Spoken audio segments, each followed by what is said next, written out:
ikkilendik, tereddüt kıldık. Ama lekin hamda buni darhol başlamasak bo'lmaydi. Davlat maktab sistemasi ichida bo'layotgan bir qadam bosqichi bo'ldi. Hozir bir natija bu bizning yaqin zaman shaklda qilib, hatto ba'zi bir yig'inlarni o'rinlashtirgan bo'ldi va shu suhbatlarga chaqirdi. Anandan keyin bunga kelgan chaqda bizni bir sınaq deb sizga ishonganda qo'llaydi. Biz ba'zida boshda meni qo'limi de ish qilish lekin tushunishga nisbatan nayati cho'ng bir rol o'ynaydi ekan. Albatta, davlat tushunishlar birga o'zimizni shu davlatga tushundira olamiz da. Chunki Türkçe bilmese tıkı bo'lmaydi. Türkçe bilgen bilen işitmay haqlarga. Unda hech nima bilmay turib, ular bu ishni ichga kirib, ogilarni mayagas masafani meya qo'yib, o'yni xo'jayini bo'lmay. Asanda ba'zi bir odamlarning nayati qora yumurdek bir gaplariga nisbatan biz nima deyishimizni, qanday javob berishimizni bilmay, qishan bisib o'tib, e'tirof qilishga erishibsiz. Qanday qilisizlar deb. Unda bo'lsa, okul tashlaydigan mashina bilan olib beringlar. Bizning mashinamiz kichik. Hem de şu 11 kişilik maşinada 30-40 adamla salımız hem de. Abiyam degandek bugün biz erkin paranışımız qaran. Erkinimizin qurilishi, taraqqiyot jarayoni, ayollarni tarbiyalash, hem müşteriyan his qilganlaringiz, jamiyatga berilgan aktiv energiya va boshqa bu tağdın bağdın aymay ishingizda bani necha yil yaq his qilganingizni amini tüksiz bugün. Vaqtingiz yetmasa başka gün yine kep tüksüz. İnşallah. İşte paranlı şeyliğe. İnşallah.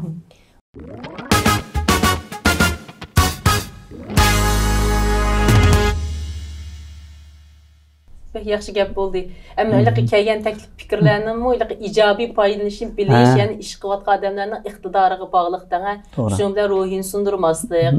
Aşılık benim aşağı dep ketdi deb onun ranjib, onu prinsip götürüp, prinsip noktasında karşılaşış noktasında emas, onu faydalanıp, özünün faydasına aylandırışmı, yani iş qilayotganlarning bir diqqat qildigan yeri, yani bir talant yetildirishga tegishli bir hissatgan bu. To'g'ri. Bak yaxshi narsa. Hamda hozirning o'zidagi nima degan chog'da hamda dunyoda bizda bu Uyg'ur jamiyatida emas, xalqaro miqyosida saqlanayotgan bir ish. Birisi teklifni berishni o'rganish, ikkinchisi teklifni qabul qilishni o'rganish uchun. Bu yerda Qur'oni Karimda "Ud'u ila sabili robbika bil hikmati val mau'izatil hasana" deydi. Ya'ni hamda bir da'vat deganni, teklif fikrni hikmatli uslubda, nihoyatda chiroyli bir shaklda qilishni Alloh bizga o'rgatyapti. Shunda o'g'a vaqtida "Fabima rahmatin minallohi linta lahum wa law kunta fazzan ghalizal qalbi lan faddu min hawlik" degan. Hamda bu yerda Rasululloh sallallohu alayhi vasallamga Alloh taolo sening qalbing qattiq bir kishi bo'lgan bo'lsang, atrofingdagi kishilar tarab ketadi degan mazmunda xitob qilish orqali payg'ambarimizning qalbining naqadar yumshoq ekanligini va mushundoq kishilarni atrofga yig'moqchi bo'lgan kishilarning cho'qim mushundoq yumshoq, ilmiy, nihoyat silq sipoy bo'lishni bizga o'rgatyapti hamda. Demek ki, nima degan vaqtida birinchisi mushu taklif fikr beradigan qarindoshlarimiz bergan taklifni qarasa to'g'ri, ammo uslubi bo'lsa bak qo'pol. Xuddi iliqi mening qishimga keldi, mening qishimga kelib bilan shapaloq bilan birini urib meni qisam, men nima ish qilsiz desam, diqqat qiling, oldingizda eshitib aka juma desa, bu odamda, madam degan to'g'ri aldığınızda bir narsa bor, diqqat qiling deb berdi. Ammo lekin bir shapaloq samay desam bo'ladi bu gapni. Bu yerda bizni ogohlantirgandan xo'sh olmasdan bizga qilgan ba'zi o'yliqqa, qo'polliqidan ranjiymiz va iliqqa yaxshi taklifini qabul qilgimiz kelmay qoldi. Shunlashqa bu yerda har qanday ahvol ostida qaraydigan bo'lsak, cho'qimdan cho'qim bu yerdagi muhim bo'lgan ishlarning birisi taklif fikr agar to'g'ri bo'lsa, ilmiy bo'lsa, buni har qanday odam qabul qilishga tirishish kerak. Ikkinchi birisi agar shunda bo'lmay qolgan taqdirdami, qarab baqadigan bo'lsak, har qanday bir davlatning raisi 51%, 52% bilan raislik saylandi ekan, prezident bo'ldi ekan masalan. Ammo bizdagi bir xato illat 99 odam qo'llab, bir odam mundaroq deb qolsa, shuning bilan o'labli qolamizda. Voy, biz mushundoq haq biz mujunda ish qilyapsak, nima biz bunda gap qiladi deb. Biz 100%likni talab qilib turib olamiz ba'zida. Shunlashqa nihoyat to'g'ri bir asosdan tushunib turib, teklif fikir bergüçiler o yaxşı uslupda, yaxşı bir şekilde, hikmetlik bir uslupda teklif fikir berse, qabul qilgan kishilar nayt sevirchanlik bilan hattokin ba'zi o'rinsiz qilingan shu teklif fikirlarga nisbatan ham o'rinliq bir tarafini tepish uchun tirishishi balki bizga qo'sh foyda olib kelishi mumkin. To'g'ri deysiz. Yani siz mağrib çıkan intayın doğru düşündür bedenize. Ama bir misalınızı bek nimo. Demişsiniz kaysı bir prezident 60%'den yukarı 70% yukarı bulalaydı. Onun üstüne biz Uygurlarımızı oturup şunda bir adam bir iş kılma dep çıksa onu mükemmellikini talep kılmız. Mesela adam iktisat öğrengen bolsa onun siyasi an ve başka medeniyet uçi buçi neslen talep kılıp duralımız. O iktisat doğruluk şunda yaxşı gap kılıp bilip içinde bir eğiz bir başka tilde gapni araştırıp okurala başka tilde gap kıldı. Dep o 99% bilimi iktisat doğruluk bilen bilen karımız olmay bir eğiz dep koygan başka gapga esilip alamiz. Şunda mı? O diğer birisi şunda kesip doğruluk şunda mahirlik bilen söz yapıyor. Ama onun hiç kadar bir iktisadi an yok. Doğru. Fakat kesipni adam düşündü. Debes onundan iqtisat düştük bir narsani so'raymiz. O qaranglar, öz kesip doğruq söz degan bilan ya bir mashinasi yo'q ekan, ya bir uyi yo'q ekan, öz bir pul topsuchi deymiz. O bilim taqat kuchi. Shundami? Daqib mesela ders kitobnimi bizning maktabda ma'rif nazoratini tuzidi. Dersni o'qituvchilar berdi. Tuzgan adam kelib o'z dars vermaydi. O'qituvchi berdi o darsni. Shunda o'qituvchi o'zi berib dars tuzmaydi. Shunga o'xshash biz şu anda adamlarımızga işte mükemmellik talebini koyup, ma işte kısa anından sual sorup, anın cevabımız ana qara o şu halaga. Ha abiyemlik terbiyeleş nemesini işte ayollarının ki tikimçilik işinin gepini qilgandingiz. Onun neticeleri qanday bo'ldi? Hozirning o'zida biz buningki 5'ini 2020-yili boshladik. 2019'da başlattığımız. Dastlabki qadamda asta-asta bir shakllantirdik. Haqiqatan hamda hamshirlarimizda mushu qiyinchilik ahvollarına ait ig'ir bo'lgan bir holat shakllanyotdi. Vatan bilan bo'lgan aloqamiz bo'lgan siri uzoqlashib ketib bordi, aloqlashamag'li. Shundoq bo'lgandan keyin iqtisodiy jihatdan qiynalib qilayotgan ishlar bor. Ham ishlaydi desa, dam olliqqa bir yerga berib ishlash imkoniyati bek oz yoki yo'q. Şu xil ahvolda bo'lgandan keyin hamda biz mushu hamshirlarning o'ziga uydimi qila olish orqali iqtisodiy kirim yarata oladigan bir narsa qilaylik degan. Haqiqatan hamda bu natijasi qanday bo'ldi degan chog'da bek charchadik. Taskin. Hamda bir qadam, ikki qadam, uch qadamdan mangdik. Asta bo'lsa-mu izchil uzilib qolmay mengyotdi. Dastlabki bu o'rinlashtirishimiz bilan 20 nafar o'quvchi qabul qilindi. Anandan keyin bu o'quvchilarninki o'zini birinchi qadamda 3 oy muqim tarbiyalaydiganlikqa o'rinlashtirish qildik. Haqiqatan o'quvchilarimiz nihoyat vaqtida kelib, izchil o'rganib degandek qisqa vaqtda yuqori bir unumni qo'lga keltirdik. Shuning bilan o'zlarininki burunmi o'rganganliklarini ammo lekin nihoyat yaxshi bir unum bo'layotganliklarini degan mushu hamshirlarimiz bo'ldi. Bularninki hamda mushu qiziqishi bilan bizg'imi bir nihoyat aktiv energiya bo'ldi, nihoyat ilhom bo'ldi. Shuning bilan biz buni qadam bosqichlarimiz bilan bo'ldik. Tikish mashinlarimiz yetishmagan ahvol bo'ldi, buni ko'paytirdik. Ikkinchi qadamda ikkinchi avlod o'quvchilarimizdan yana 20 nafar o'quvchini haqsiz tarbiyalaymiz deb bergan bo'ldik. Yana hamshirlarimizning nihoyat aktivlik bilan moslashish bilan bu kasbni o'rganishga bo'lgan qizg'inlik bilan ikkinchi qadamni bosgan bo'ldik.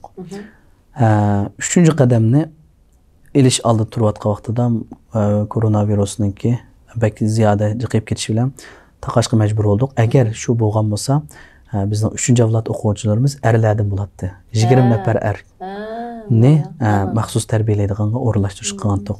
Hamda bu yerda nima kerak degan vaqtida Turkiyaninki mushu tikkichilik sohasi nihoyat bek yuqori to'riklik bir kasbi bo'lib, odatda biz qanchalik qila olsak bu ishlardan shunchalik ehtiyoji bor ekan.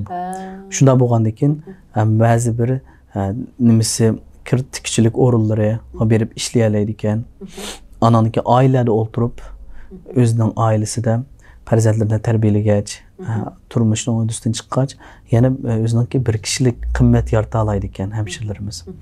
Buningdan keyin nihoyatda ularmo bir xil ro'y psixik jihatdan uyda o'ltirib bo'lgan ba'zi bir psixikalik buzilish ahvollari va undan boshqa men hech nima qilolmayman ekan deb o'ylagan bundoq bir xato tushunchalarda o'ngshirishga boshladi. Psixik jihatdan ularga yaxshi bir ilhomlantirishlar bo'lindi. Shunday bo'lgan vaqtida biz mush hemşirelarni g'ayrat qilishga, izlanishga ilhomlantirdik. Hamda buning ichida natijasi qanday bo'ldi degan vaqtida birinchi avlod o'quvchilarimizniki o'qish bitishga faqat 2 haftalar vaqt qolgan vaqtida to'xtab qoldi. Hamda inshaalloh 3-oyning 1-kunida rasmiy boshlaymiz darslarni. Hamda mushunda bo'lib qolgan bo'lsa, hamda biz mush o'quvchilarimizga deyilayotgan gap g'ayrat qilaylik, sizlar bir ish qila olasizlar. Inshaalloh bundan keyin tikishlik do'konlarini ochishimiz mumkin. Undan keyin masalan atelier ismidagi mushundaq qiliqi tikishlik korxonalarini jiddiy ratga selishimiz mumkin. Agar men mushtaq bir ishni qildim, seni qo'lingda tarbiyalab chiqdim deb qolsanglar, hattoki imkoniyatimiz bo'lsa, iqtisodiy jihatdan sizlarni qo'llab, sizlarniki bir do'kon ochib, bir ishlaringni ratlab olish uchun yordam qilishimiz mumkin. Deganga o'xshagan mushundaq bir aktiv energiyalik ilhomlarni qildik. Shuning bilan Safako'da ochilgan bir Uyg'ur ayollar bozori ta'sis qilingan. Shu yerga anandan keyin ayollar o'zining tikkan shu buyumlarini olib shu yerda setishga, undan keyin voy menga bir narsa buyurtqanti deb ayollar buyurtadigan bir holat shakllandi. Shunda bo'lgan vaqtda hattoki turklarmi sizlarni qilayotgan ishinglar nihoyat yaxshi bo'libdi. Agar bir ishga buyurtsak sizlarni nima qilsak bo'lg'dak degandek mushundaq yaxshi bir davomli ish bo'lgandi. Endi inshaalloh natijalar asta-asta chiqishga boshlag'usi. Alloh xohlasa ishlarimizni boshlasak, tadrijiy holatda bizniki hamda shu ayollardan tashkillangan tikuvchilik korxonalarini qurish va undan boshqa erlarga shundoq bir imkoniyatni yaratib berish maqsadimiz bor. Chunki nima deganda erlar bizda 3 oy tarbiyalansa, taxminan 3 oydan 6 oygacha bo'lgan oraliqda nima qilsamdi, garchi buningda sayponlikdan iborat bu kasbni to'liq egallab bo'lish mumkin bo'lmasa-mu, ammo lekin nimalar bo'lmasin tuz tikishlarni ma'lum bir jihatdan bir mashinani boshqarib, kontrol qilib, shu o'ziga berilgan xizmatning vazifasidan chiqa oladigan bir holatlarni shakllantira olsa, bir er kishining o'zi shundoq tikuvchilik korxonalarida ishlash orqali 3000 liradan 5000 liragacha va undan ortiq kirim yarata oladi ekan. Andan keyin qaysi kunisi men bir qarindishimizdan anglasam, er ayol ikkisi tikuvchilik korxonasida ishlash orqali shu kesishni o'rganib qilgankin bir oyda ikkisi 16000 lira maaş yaratganligini, mushundaq kirimlarniki 15-16 liradan tushmaganligini. Hattoki mushundaq ishlarda er ayol ikkisining birlikda ishlash orqali bir uy setib olganligini dedi. Voy, buningdan men nihoyatda xush bo'ldim, chunki nima degan bilan Uyg'urlar azaldan nihoyatda pokiza, emgakni so'yadigan, tirishchan bir millat. Bu ishlarda mehnatimizning sing'irimiz. Biz mushu halol emgakimiz bilan g'ayrat qildik-ekanmiz, mehnat qildik-ekanmiz, cho'qim yaxshi natijalarni qo'lga keltira olamiz. Shunlashqa hamda biz go'zal bir natijalarning bo'lishini saqlamoqdamiz. Xudoyim buyursa o kunlar keldi. Qanaqasingizchi, siz mush gaplarni degan vaqtingiz men bekji olamni ishini o'ylab ketdim, qarang anglab turib. Ne bilan his qilgandim men burunda 2 yilning oldida mush kiyim-kechak chiqarma deb. Shu kiyim-kechak tikadigan o'rinlar bordim-da. Berip bizning vatan o'zimizning kiyim-kechak korxonamiz botdi.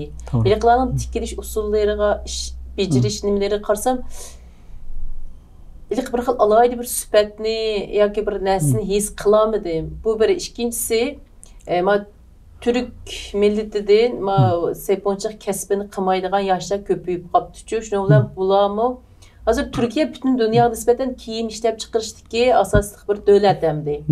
Ondan bo'lganki bu tikuvchilik bir yerda mangulik bir kasb, kiyim-kechakchilik davlatning kasbi, kirim manbasi bo'lganligi uchun bu mangulik kasb. Ankendi ishlaydigan yoshlarning aziyib ketganligidan mush Istanbul tavasida nurg'ulg'a atoliyada taqilib ketibdi. Nimcha adam yo'q.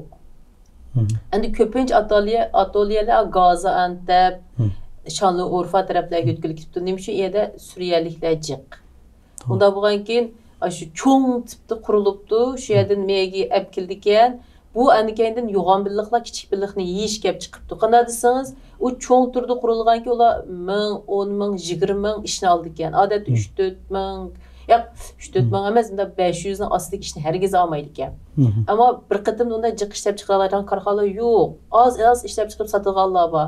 Ular odatdagi Sebunxona boray desa, ular işsizlik səbəbindən taqılıb qalğan. Aşağı qılıb oturdu, bir tərtib çıxıb, hətta mənim işim tikbəyən bir ustam emas, iş bəygüçi, iş ağıcı, öz vaxtında şu neçə yüz adam işlətib öz karxana qurğan adam, axır mananda işləb, ananğa verilən, ananda işləb, mananğa verilən kəsib yütkül ketgan gəpilik adam, amal yoxcu, qul işləyən adam yox. Bu bir. İkincisi, bu şəhərdə çıxıb qarsam biz Uyğurlar əzəldən kiyim kiyiş gibi ustucu. Bizim kiyim kiyişki ustalığımız bizdə kiyim nisbətən bir güzellik, bağışlaş, onun da bir lahiyə çıxırış nimisini peyda qılğan, təbii şəkillənən an bu. Bunun ki bizim Uyğur ayollarımız əslən kiyim kiyişki usta bolğanlığı üçün tikiş cərəyanda təbii ki onunğa özünün əhlini, kiyimdən estetik zövq alalaydigan və estetik zövq berəlaydigan bir əhlini sındırdı onunğa. Onda buğan işkən çoxun başqa millətdən cəlb qıldığan bir nəticə çıxıdı bu yerdə. İşte dep oylayım. Şuyluq adam özündə qazsa, özdə bu artıqçılıqını his qısa, yalnız qabiliyyətini his qısa, onu qezib çıxarsa, o hamı bir günü qiymət yarata alaydı ekan. To'g'ri zaten. Bundan da tədrici holatda men hech nima qilolmaydi ekanman, qo'limdan hech ish kelmaydi ekan degan shaklda to'xtab qolmasligini umid qilamiz. Ham uning ustiga bu xil psixikalik ahvol hammamizda mavjud. Shunda bo'lgandan keyin cho'qim Alloh bor, Alloh biz bilan birga. Cho'qim yaxshi niyat, ixlos, aqida bilan oldiga qarab intildi ekanman.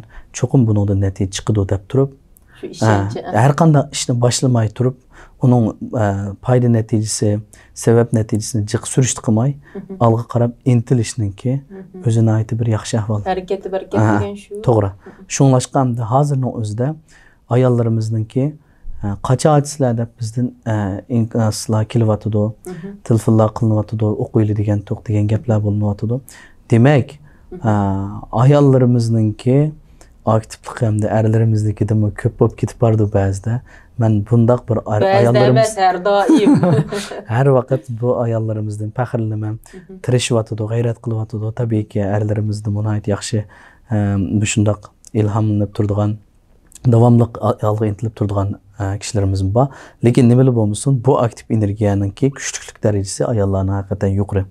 Haqiqatan bizning Uyg'ur ayollarimiz bir tarafdan ishlab, yana bir tarafdan to'xtamay kitob o'qib, mushundaq kitob o'qish holatlarini shakllantirib qilyotdi. Buningdan aytib suyundik. Biz shu bultur bir kitob o'qish faoliyati o'rinlashtirgan ayollarga. Ayollarning nimasi aytib yuqori, o'qish nisbati aytib yuqori. 2000 bat, 3000 bat, 4000 bat kitoblarni o'qiyotgan. Buningdan kitob o'qish xotiralarini yozib, o'ziningki har jihatdan o'ziningki his qilganlarini ifodalash orqali buningdan foydasini yuqori bo'lganligini ko'rib olamiz. Endi g'arb jamiyati va taraqqiy qilgan ellardagi asosiy eng chong bizga ko'zga ko'rinayotgan bizningki ilhom oladigan taraflarimizdan birisi mayli Yaponiya bo'lsin, Amerika bo'lsin, shu davlatlarda har vaqt kishilarning kitob ko'rayotganligini, kitob o'qiyotganligidek bir go'zal manzarasini kitoblardan ko'ryapmiz yoki bir anglaymiz. Ammo Uyg'ur jamiyatida bo'libmi masalanga korona mezgili sababli sirtqa chiqanmadi deyilib, qasimi bayam deyilgandek, bunun bir yaxshi tarafi nurg'un kitoblar o'qildi. Nurg'un kishilarning ong ideyasida o'zgarish g'oyat zo'r bo'ldi. Kitobdan iborat bu ilhom ma'naviy buluqini kishilar qazib chiqishga boshladi. Bo'libmi, kitob o'qish sohasida mush ayollarimizning izchil holatda kitob o'qishi va buningki ilhomi bilan ballag'imi kitob o'qish ilhomi qo'zg'alib, bizningki mush 7 yoshdan 12 yoshgacha bo'lgan oraliqdagi kichik bolalarimizdan o'zimi 20 nafar o'quvchimizning o'zi 200 parchadan ortiq kitobni o'qib bo'ldim. Buningda biz aytib baxo'sh bo'ldik. Hattoki bu yerga kelgan narsa nima deganda, oilada shunday bir muhitning bo'lganligi paydo bo'ldi va ota-onalarning qo'llaganligidan iborat bu ishninki o'zi bolalarimizga bir xil kitob o'qish sharoiti va kitob o'qish degan bir tuyg'uni paydo qilishga boshladi. Endi shunday bo'lgan vaqtida biz kichik vaqtlarimizda bunda 200 page kitap o'qiganmigan. Biz mi bilmaydik nurg'un jihatlarda. Kichik turib ash bolalar romanlarini o'qib bo'lgan bolalar bor. Hattoki bizning bir qizimiz bordi. Bu qizimizdan aytib bek ta'sirlandim. 300 betlik bir Türkçe dini kitapni tarjima qilibdi 12 yoshda. Bu Uyg'ur tiliga tarjima qilibdi 12 yoshida. Aşağıdaki bütün sözlerini ifadelaydigan gapni Uyg'ur tilidan qezib chiqadi degan gap. Men bu o'quvchimizdan bek xush oldum. Ona tildan iborat bir ma'rifninki tunji mevasini ko'rgandek bo'ldim endi. Nima degan bir güzel manzara, nima degan güzel ko'rinish deb mana ko'zimga yosh kelib qoldi. Bu qizninki kichik 11-12 yosh holida turib, cho'ng bu bir yirik asar. Tarixiy asar. Payg'ambar alayhissalomninki yashash usullari, sahobalarning yashash usullaridan o'rnak olgan shundoq misollarni tarjima qilibdi. Bek güzel bir kitap ekan asl turkchasi. Shuning bilan men aytdi bu qizimizga bek xush oldum. Hattoki ilhom berib turib, siz mushu kitobni o'zini hamda oxirida chiqarib o'ting. Men sizning bu kitobingizni nashr qilib beraman. Dedim, u bichora qiz ashum qo'lda yezib o'chirib deganda qilib shundoq nima qilibdi. Xuddi shu qo'lda yozganning o'zini ham nashr qilgandek, ash xato bo'lib qolsa o'chirib, chiroyli qilib shundoq bek chiroyli yozibdi. Men ta'sirlandim. Men bek ta'sirlanib borman. Ash qizni ziyorat qilaylik bir kuni. Inshaalloh. Buningda bek xush oldum. Ondan keyin qarasam, o'zi kech tikishlarni o'rganibdi. Ondan keyin hozir ingliz tilini o'rganyapti masalanki bizda.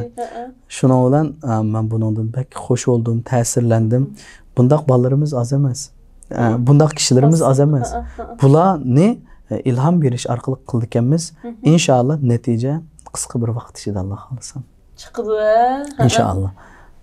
Müşüylüqi bir işqi məşğul buluş üçün adamgiliqi bəkcik ruhi ozuq buldu ki, abay qayılan dediniz, iştaq məşğul buluş cəriyanda onu köp nəsən xiyal qılış vaxtda aşmaydı. Toğra. Başqa vaxtqa işini yaxşı qısamkən, tıxımcıq bilsəmkən degen bilən kalını aşqı sərib qıldı.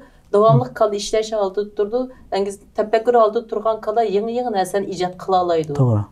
Ənkəyindən ma gepinizden yaş kichik bolalar bor, o bir narsa qancha jiq o'rgangancha uning eg'ir kelmaydi. Shu yeshida o'rgangancha mingis ishlaydi. O'rgangancha har xil narsalarni bir-birisi o'xshamaydigan bilimlarni qabul qila oladi. Ashlarning yeshi ashundaq bosqich ekan. To'g'ri. Shu bichim taraqqi qilmasa menga ashtaqiliq har xil bilimni tang egallayalaydigan, ifodalaydigan bu ma'noda bolalar farzand tarbiyasi degan kitobni o'qigandim men buni. Biz shu bolalarning mingisini ichishga sal qaraydi ekanmiz. Albatta uni qanchalik ostaq shunchalik ichiladi ekan u. To'g'ri zot. Shunlashqa hamda hozirgi Uyg'ur jamiyatimizning o'zi nihoyat azoblarga to'lgan, nihoyat ruhiy psixikasi intayin ig'ir bo'lgan bir jamiyat. Agarda mushu jamiyatda boshqa dindikilar va yoki boshqa millatdikilar bo'lgan bo'lsa, balkim o'zini o'ltirib olganlarmi jiq bo'lishi mumkin-di. Ruhiy psixik jihatdan saram bo'lib qolganlar bo'lishi mumkin-di. Shunlashqanda hozirgi holatimiz nima degan bilan bu tirishchanligimiz yetarli emas. Ammo nima bo'lishidan qat'iy nazar yana Alloh bor. Sabr qilganlarni Alloh do'st tutadi degan bu go'zal aqida bilan tirishyapmiz. Erlarni bu jihatda bakrak tirishga undayman. Inshaalloh. Hamda bu tikchilik nimasini biz ikkinchi qadamda ayollarning shu pishiriq, tort, pecheni, pranik pishirish kasbini ochmoqchi Alloh xolasa. Buningki qadam bosqichlari besildi. Buningki birinchi qadam bosqichi bo'lgan tikchilik kasbiningki o'zi davlatningki munosabatlik organlarininki muayyanlashtirishga erishdi. Bu nihoyat xo'shallanarli bir narsa bo'ldi. Alloh nasib qilgan bo'lsa, inshaalloh uzoqqa qolmay bizning shu birinchi avlod, ikkinchi avlod o'quvchilarimizning o'ziga davlat tarafidan bir tutash diplom taqdim etmoqchi. Davlat bir e'tirof qilgan holat. Javob. Rahmat.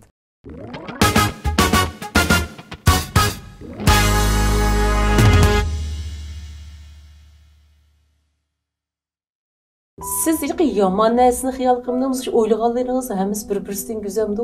Ko'z oldim keltirib, manzaralarni tasavvur qilib ketdim. İstanbul'da en uchraydigan baş ağrıqning birisi qistangchilik hamdi. Demak, nimaga ko'p deganda mashina avtomobillar ko'p. Biz shu avtomobil remontchilikni o'rgatmoqchi bolalarga. Chunki buningki iqtisodiy kirimi nihoyatda alohida yuqori ekan bu ishlarniki. Hozirdan, bugundan boshlab bugun kishini atiga qo'yma. Bugun nima qila olsak shuni qilish kerak. Dal to'g'ri. Andan keyin shu kompyuter kasbi hozirgi bizningki nihoyatda bek muhim ishlarimizdan birisi bo'lib, hamda shu xalqimizga kompyuter kasbini rasmiy sistemlik bir tarbiyalash, o'g'itish arzularimizning ichidagi bir arzu edi. Hamda buni Allohning rahmati bilan asta-asta ro'yobga chiqardik. Hamda bu darslarimiz boshlanmoqchi. Amin, amin. Hey, siz bir davlatning ishini qilibsiz-ku. Tavama gap beringiz anglab hayron qoldim. Bugun hayajonga ketgan bo'ldim. Rahmat. Vallahinki o'zi qiziqqan, o'zi yaxshi ko'radigan bir kasblarga sahna hozirlab berish orqali o'quvchilarimizni texnik yaxshi bir liniyaga akirish